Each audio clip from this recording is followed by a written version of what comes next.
شدید بارش کے باعث ٹیکسی لینا ہی بہتر تھا۔ چنانچہ میں نے ایک ٹیکسی والے کو اشارہ کیا، ماڈل کالونی چلو گے؟ ٹیکسی والا: جی بالکل صاحب جی، ضرور چلوں گا۔ کتنے پیسے لوگے؟ میں نے اس سے پوچھا۔ ٹیکسی والا: جو دل کرے دے دینا سر جی۔ میں نے کہا، پھر بھی کتنے پیسے؟ ٹیکسی والا: سر ایک بات کہوں، برا مت ماننا، میں ایک جاہل سا آدمی ہوں، پر اتنا ضرور جانتا ہوں کہ جو اللہ نے میرے نام کا آپ کی جیب میں ڈال دیا ہے وہ آپ رکھ نہیں سکتے اور اس سے زیادہ دے نہیں سکتے۔ توکل اسی کا نام ہے۔ اس ٹیکسی والے کی بات میں وہ ایمان تھا جس سے ہم اکثر محروم رہتے ہیں۔ خیر، میں ٹیکسی میں بیٹھ گیا۔ ابھی ہم تھوڑا ہی آگے گئے تھے کہ مسجد دکھائی دی۔ ٹیکسی والا: سر جی نماز پڑھ لیں پھر آگے چلتے ہیں، کیا خیال ہے؟ اس نے ٹیکسی مسجد کی طرف موڑ لی۔ ٹیکسی والا: آپ نماز ادا کریں گے؟ کس مسلک کی مسجد ہے یہ؟ میں نے پوچھا۔ میرا سوال سن کر اس نے میری طرف غور سے دیکھا۔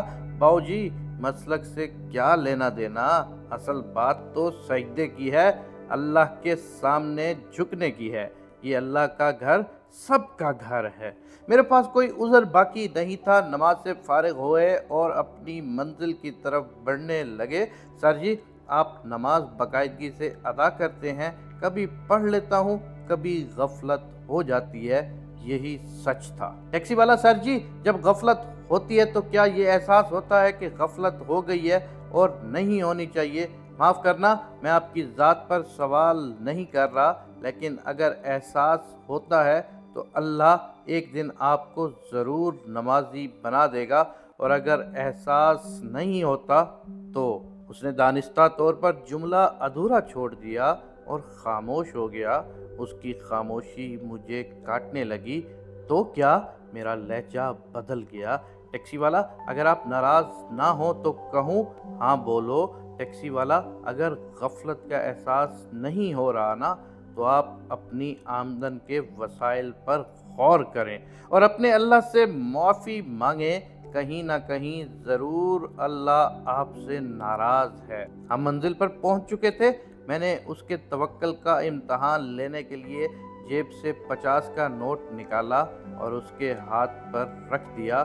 اس نے بسم اللہ کہا اور نوٹ جیب میں رکھ کر کار موڑنے لگا۔ میں نے آواز دی، وہ رک گیا۔ ٹیکسی والا: حکم سر جی، تم ان پیسوں میں خوش ہو؟ ٹیکسی والا: سر جی، مشکل سے 20 روپے کا پیٹرول چلا ہوگا۔ اللہ نے اس خراب موسم میں بھی میرے بچوں کی روٹی کا انتظام کر دیا ہے۔ میرے رونگٹے کھڑے ہو گئے۔ میں نے جیب سے مزید 200 نکالے اور اسے دینے کے لیے ہاتھ آگے بڑھایا۔ وہ مسکراتے ہوئے بولا: سر جی، دیکھا آپ نے، میرا حق 50 روپے تھا اور اللہ کے توکل نے مجھے 200 دیا۔ وہ ٹیکسی والا تو چلا گیا، لیکن جاتے جاتے اللہ پر میرے ایمان اور توکل کو جھنجھوڑ گیا۔ میں آج اپنے تمام دیکھنے والوں سے یہ گزارش کرتا ہوں کہ ایک مرتبہ اپنے اللہ پر توکل کر کے دیکھو۔ ہم نے زمینی خداؤں پر بہت توکل کیا ہے، ہم نے بہت سہارے ڈھونڈے ہیں، صرف ایک مرتبہ اللہ پر توکل کر کے دیکھو۔ تمہاری دنیا و آخرت کی تمام پریشانیاں ختم نہ ہو جائیں تو پھر کہنا دنیا کا سب سے قیمتی رشتہ اور سب سے بڑے امتحان میں پاس ہونا صرف اور صرف اللہ توکل ہی کرا سکتا ہے۔ اللہ تعالیٰ سے یہ دعا ہے کہ ہمیں اپنا عاجز ترین بندہ بنائے اور ہمارے توکل کو مزید مضبوط بنائے۔ آمین یا رب العالمین۔